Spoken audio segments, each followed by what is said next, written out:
India is a land of rich cultural heritage, and for us, maintaining that opulent history that has spanned over a millennia is just as important. Now, behind me, you'll see the Safdarjung tomb, which is one of the most prominent Mughal era monuments in the city of Delhi. It was made by a Nawab in the loving memory of his father, who had the title Safdarjung. Now, there are a number of sites like this all across the country. In fact, UNESCO says there are over 43 World Heritage Sites listed in our country. So, going to a beautiful monument or a beautiful site in our country isn't a difficult task at all. So, we've decided to go to one of the most well-preserved Mughal era cities in our country. Can you guess what it is? Well, let's get out on the road and find out what it is and where it is. Welcome to the first edition of the Heritage Drive with Hyundai.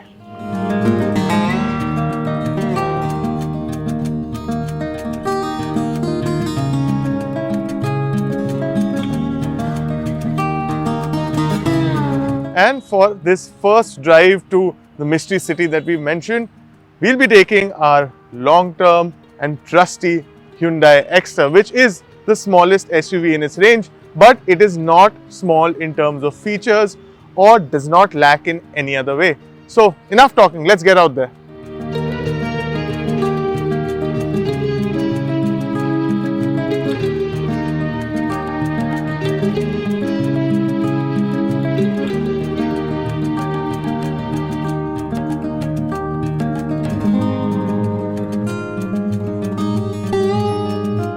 Now we've left the city limits, we are out on the highway for our first Heritage Drive with Hyundai, and we are with the Exter. Now most people think this is a city car, but I must tell you it performs quite well on the highway.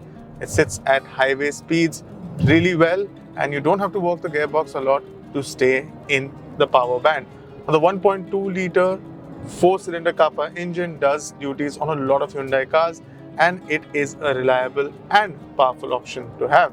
Now, small bits like the cruise control really contribute to how well you can sit on the highway, and the large window space here with a large front windshield and rear windshield really help with visibility. And of course, there's a sunroof to give you that extra light. And we're just about to reach our destination. In fact, I think we're just crossing the board right overhead. So that's where we're heading. Now, one thing that becomes abundantly clear with the Hyundai Exter in a small city like Fatehpur Sikri with narrow streets is just how nimble and easy it is to maneuver through tight traffic. The 5-speed gearbox is a slick shifting one and is a breeze to use here as well.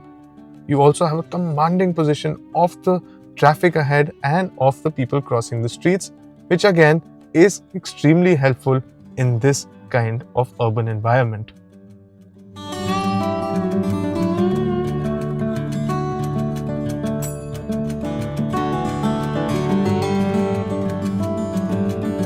We're finally here in the beautiful and picturesque city of Fatehpur Sikri, which features on the UNESCO World Heritage Site list.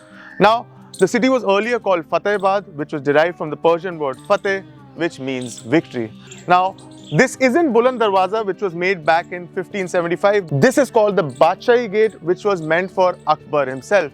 So, how about we go inside and find out more about this beautiful city? And joining me here is Saurabh Agarwal. He is also the proprietor of the hotel that we are staying at, which is called Hotel Govardhan Tourist Complex. Hello Saurabh, thank you for joining us. Hi. He's also a friend, he's also a native of Fatehpur Sikri. Can you describe Fatehpur Sikri to us? What's behind us and what's on the inside? Fatehpur Sikri is a UNESCO acknowledged heritage site. It has many monuments around. We are starting, of course, from the main, the symbolic, the mighty Buland Darwaza, which is behind us. It's also known as Door of Victory, especially, built by Emperor Akbar to commemorate his victory in Gujarat. Buland Darwaza here, and behind Buland Darwaza we have a tomb of Sheikh Salim Chishti. It's a white marble building. The beauty of this complex is the entire complex is built in red sandstone, but the tomb of Sheikh Salim Chishti is built in white marbled stone. We also have a Jama Masjid inside where people still come or throng to pray, offer their prayers at Friday. So this is all about Buland Darwaja, Juma Masjid, Tomb of Sheikh Salim Chishti and the Badshah Darwaja. Except it, we also have, we'll have a look on the Jodhabai Palace also in the later part. Let's head there then, after this. The first stop on our list in Fatehpur Sikri was the famed Jodhabai Palace and its phenomenal architectural history. So, sir, can you please take us through where we are now, right now? We are standing at the Palace of Jodhabai, and this is a beautiful complex which has something very special waiting for you inside. Jodhabai was the most loved queen of King Emperor Akbar, and he in fact built the entire palace for Jodhabai with two sides, I mean rooms situated on two sides of the palace. Right. So I'll take you inside. Right. This of course, there must have been the entry, and then now we are opening into one beautiful lawn. I mean, a beautiful complex. Here you see there is a cottage up there, and there is a cottage right there. So these are two cottages where it is believed that Queen Jodhabai used to stay for 6 months in this cottage and 6 months in this cottage. Right. Why it is such a thing? Because this cottage was for the winters. Right. I mean, in Fatehpur Sikri, where we are standing, sunrise and sunset situation is such that sun rises right from the back, Right. from the eastern side, and it goes all around and sets in the western side. Right. So most of the sun rays impact is on this cottage. Right. So in winter, the sun's rays will keep it warm, which is why it is believed that Queen Jodha used to stay in for 6 months in this cottage during winters. Now we come to this summer thing. Right. This was the cottage for the summer, Right. where it is believed that there is a huge lake behind this palace. Right. And the winds, when it blows, it takes the moisture up from the lake, Right. and it comes through, and breeze will come all the way to this cottage and will keep this cottage cooler. Right. So for 6 months, Queen Jodha will stay in this part of the palace. Correct. So this is how it was, bifurcated for Queen to stay for 6 months here or 6 months there. Right. Now this is something which is believed locally. Right. It is very difficult to establish it as a scientific fact. Right. But whatever it is, this is how the history has been, understood of Jodhabai in this palace. Now you can see 4 corners. We have domes on all 4 corners, from where Queen can go outside and she can take a look on the entire palace of this area. Right. I mean, this is one part of the palace where she used to live. Right. But from these 4 corners, she'll go outside and she'll look out from the windows and can have a very clear picture of the entire complex, where we'll be moving in the next part. Right. Once we were done exploring Jodhabai Palace, we headed towards Diwan-e-Khas, Panch Mahal and other attractions within the same location. So now we are here in the next part of the palace. What you see right there, a building standing tall and high. This used to be, or this is called as Diwan-e-Khas, Right. where Akbar's 9 courtiers, famous courtiers like Birbal, Abul Faizi, and Todramal, all those people used to sit with him for all advisory purposes. So this is also known as Ibadat Khana or Diwan-e-Khas. Right. Now next to it, you can see there is a domal structure where you see some carvings. Right. It is believed that it used to be for sitting for a astrologer or a Raj Vaidya. Right. So all those important people used to sit there and give advices to the public. Correct. Now next to it, you see a very famous iconic place from Fatehpur Sikri, which is known as Panch Mahal. Right. And the beauty of this palace is my Panch Mahal is.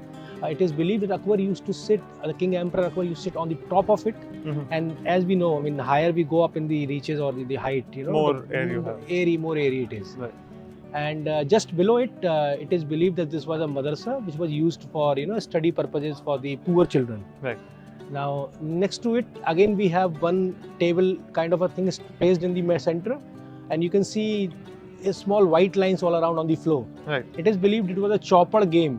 Right. Now these days we play more like a Ludo, but those days it is believed that it was a chopper. Right. Now we move from this side to the area here. Here we see Anup Talab, and the famous musician, legend Tansen used to sit here and perform Correct. for King Emperor Akbar. Correct. Next to it, if you can see the building there, that used to be this is believed as the Akbar's Haram, Right. where King Emperor Akbar himself used to sleep and rest. Right. So this is all about this place. After checking out a number of more beautiful sights across the lovely city of Fatehpur Sikri, it was time to head back to Salim Chishti's tomb and sum up this wonderful drive. Now, I hope you've learned as much about Fatehpur Sikri as I have. I hope you've also enjoyed it as much as I have. There's no denying its cultural significance and its architectural brilliance. But for me, this place is a little more special than usual. That's because my parents came here with my elder sister before I was born to get blessings from the revered Salim Chishti's Dargah right behind me. As for me, this is my second visit, as this photo will tell you right here. That's me in the middle with my cousin and my elder sister. So, all that remains for me to do now is bid you farewell, think back on this journey with fond memories, and get back into our rock-solid Hyundai Exter and head back home. Thank you for watching, take care, and always remember to fasten your seatbelts wherever you may be in your car. Goodbye.